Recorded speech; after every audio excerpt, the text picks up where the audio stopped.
નમસ્કાર વિદ્યાર્થી મિત્રો, ધોરણ 8 વિષય ગણિત સ્વાધ્યાય 11.1ની અંદર હવે આપણે દાખલા નંબર 2 જોઈએ. તો દાખલા નંબર 2ની રકમ આ મુજબ છે કે શ્રીમતી કૌશિકનો આકૃતિમાં બતાવ્યા મુજબ માપનો જે ચોરસ છે મુજબના માપનો ચોરસ પ્લોટ છે, એ પ્લોટના મધ્યભાગમાં મકાન બનાવવા માંગે છે અને મકાનના ફરતે બગીચો વિકસાવેલ છે. હવે આ બગીચો વિકસાવવાનો ભાવ ₹55 પ્રતિ ચોરસ મીટર હોય તો મકાનની ફરતે બગીચો વિકસાવવાનો કુલ કેટલો ખર્ચ થશે? હવે અહીં જે આકૃતિ આપેલી છે જોઈએ તો બીજા દાખલાની જે આકૃતિ છે એ આપેલી છે અને એના માપે આપેલા છે આપણી કને.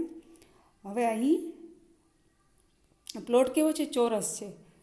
હવે ચોરસની ચારે બાજુના સરવાળો નું માપ સરખું છે માટે હવે જે પ્લોટ છે એ ચોરસ છે અને ચોરસ પ્લોટની બાજુની લંબાઈ કેટલી છે કે 25 મીટર છે. બરાબર, આ બાજુની લંબાઈ 25 મીટર છે. હવે આપણે ચોરસ પ્લોટનું પહેલાં ક્ષેત્રફળ શોધવાનું છે. આ એની લંબાઈ આપેલી છે. આપણે પહેલાં પ્લોટનું ક્ષેત્રફળ શોધવાનું છે. ત્યારબાદ અહીં મકાન આપેલું છે એટલે મકાન માટેના જે રોકાયેલી જગ્યા છે એનું માપ છે 20 × 15 મીટર અને મકાન બનાવવાનું છે એ લંબચોરસ મકાનની અંદર એટલે લંબચોરસ પ્લોટની અંદર મકાન બનાવવાનું છે. માટે હવે આપણે આને દાખલો જોઈએ એટલે દાખલો ગણશું એટલે વધારે ખ્યાલ આવશે.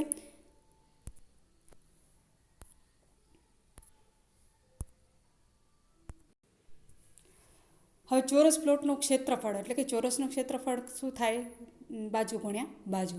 માટે ચોરસના જે ચોરસ પ્લોટ છે એનું આપણે ક્ષેત્રફળ શોધવાનું છે. એની જે લંબાઈ આપેલી છે એ છે 25 મીટર. એટલે 25 મીટર લંબાઈ છે માટે આપણે બાજુ ગુણ્યા બાજુ એટલે 25 × 25 કરતાં 625 વર્ગ એનો ક્ષેત્રફળ મળે છે. માટે ચોરસ પ્લોટનું ક્ષેત્રફળ મળે છે 625 મીટર વર્ગ. ત્યારબાદ હવે મકાન બનાવવાનું છે તો મકાન બનાવવાની જગ્યાનું ક્ષેત્રફળ આપણે શોધવાનું છે. એટલે લંબચોરસ મકાનની જગ્યાનું ક્ષેત્રફળ બરાબર શું થશે? લંબાઈ ગુણ્યા પહોળાઈ. એટલે આપણે જે મકાન માટેની જે જગ્યા આપેલી છે એનું માપ આપેલો છે 20 મીટર અને 15 મીટર. એટલે એ બંને વચ્ચે શું થશે? લંબાઈ અને ગુણ્યા પહોળાઈ. એટલે 20 લંબાઈ છે અને એને ગુણ્યા 15 પહોળાઈ વચ્ચે ગુણાકાર કરીએ એટલે 20 × 15 કરતાં મળે છે આપણે 300 મીટર વર્ગ. એટલે લંબચોરસ મકાનની જગ્યાનું ક્ષેત્રફળ કેટલું થયું?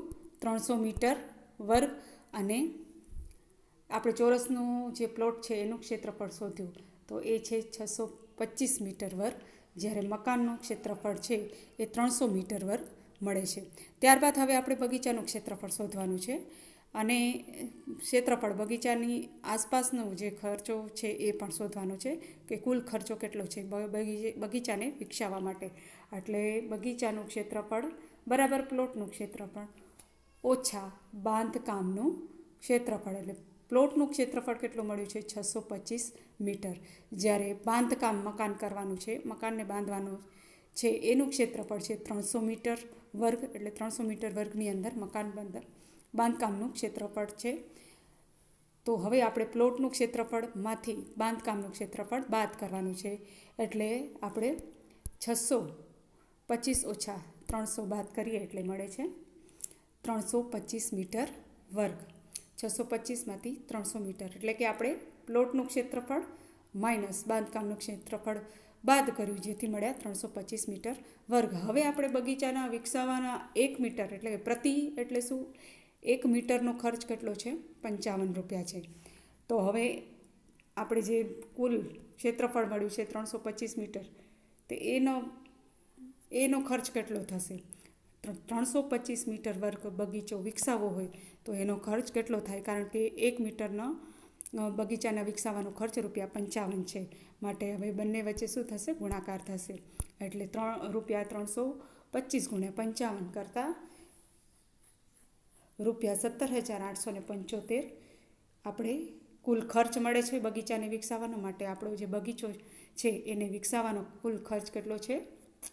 17,875 થાય. ત્યારબાદ આપણે આગળનો દાખલો જોઈએ.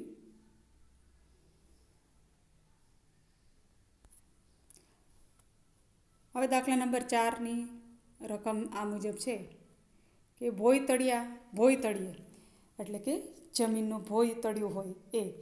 તો ભોંયતળિયે લગાવવાની એક લાદીનો આકાર સમાંતર બાજુ ચતુષ્કોણ છે, બરાબર. હવે તેના પાયાની લંબાઈ 24 સેન્ટીમીટર છે અને આનુષંગિક ઊંચાઈ 10 સેમી છે. 1080 ચોરસ મીટર ભોંયતળિયા ઉપર આ મુજબની લાદી લગાડવાની હોય તો કેટલી લાદી જોઈએ?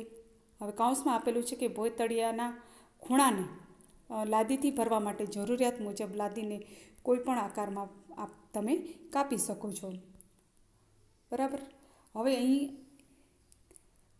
જે લંબાઈ આપેલી છે સેન્ટીમીટરમાં આપેલી છે, એટલે કે 24 સેન્ટીમીટર આપેલી છે અને આનુષંગિક ઊંચાઈ 10 સેમી આપેલી છે. આ 24 સેમી લંબાઈ છે, ઊંચાઈ 10 સેન્ટીમીટર છે. જ્યારે 1080 ચોરસ મીટર ઉપર લાદી લગાડવાની છે તો એ મીટર છે. 1080 મીટર છે. તો સૌપ્રથમ આપણે શું કરવું પડશે? સેન્ટીમીટરને મીટરમાં ફેરવવું પડશે. ચાલો આપણે દાખલો ગણીએ. સમાંતર બાજુ ચતુષ્કોણની લાદીનું ક્ષેત્રફળ બરાબર શું થશે? પાયો ગુણ્યા આનુષંગિક ઊંચાઈ. તો પાયાની ઊંચાઈ કેટલી છે? પાયો છે એની લંબાઈ છે 24 અને આનુષંગિક ઊંચાઈ કેટલી છે? 10. હવે અહીં આપણે પહેલાં સેન્ટીમીટરને મીટરમાં ફેરવવા માટે અહીંયા 100 લીધેલા છે, એટલે 24/100 એને ગુણ્યા 10/100. આ શૂન્ય અને આ શૂન્ય ઉડી જશે, એટલે 24 ગુણ્યા 1 એટલે 24 એકા આ 24 એકા 24 અને 100 ગુણ્યા 10 કરીએ છીએ એટલે આપણે અંશમાં શું મળે છે? 24 અને છેદમાં મળે છે 1000. એટલે હવે આપણે મળે છે અંશમાં 24 અને છેદમાં 1000 મીટર વર્ગ એ લાદીનું ક્ષેત્રફળ. એટલે આપણે અત્યારે લાદીનું ક્ષેત્રફળ કેટલું મળ્યું છે? 24/1000 મીટર વર્ગ.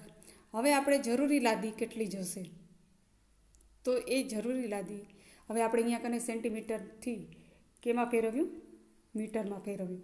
હવે આપણે જરૂરી લાદી બરાબર ભોંયતળિયાનું ક્ષેત્રફળ ભાગ્યા એક લાદીનું ક્ષેત્રફળ. હવે આપણે ભોંયતળિયાનું ક્ષેત્રફળ છે એ કેટલું છે? 1080 છે.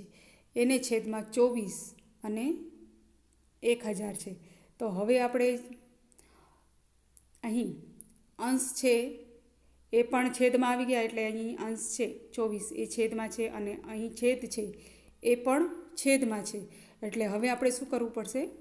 જે બે સંખ્યા કોઈ પણ એટલે છેદનો છેદ ન હોઈ શકે, એટલે 24 પોતે છેદમાં છે તો 1000 છે એ છેદમાં ના આવી શકે. માટે હવે જે છેદ છે 1000ને આપણે અંશમાં લેશું, અંશમાં ફેરવશું. એટલે ફરીથી કહી દઉં કે આપણે 24 પોતે શું છે? છેદમાં છે, એના છેદમાં 1000 છે. છેદનો છેદ ના આવે માટે 24ના છેદમાં જે 1000 છે એને આપણે અંશમાં લઈ જઈએ છીએ. માટે હવે શું થશે કે આપણું જે આગળ છે એ 1080 ગુણ્યા 1000 ભાગ્યા 100. એટલે અહીં આપણે 1000 ભાગ્યા 24 કરીએ છીએ એટલે 45000 મળે છે. એટલે કે 45 મળે છે. 1000 ભાગ્યા 24 કરવાથી 45 મળે છે અને 45 ગુણ્યા 1000 કરવાથી કેટલા મળે છે? 45000 મળે છે. આમ કુલ 45000 લાદી જોઈશે. તો અહીં આપણો હવે સ્વાધ્યાય 11.1 પૂર્ણ થાય છે. આગળ હવે આપણે સ્વાધ્યાય 11.2ના દાખલા જોઈશું. ચાલો વિદ્યાર્થી મિત્રો, આવજો.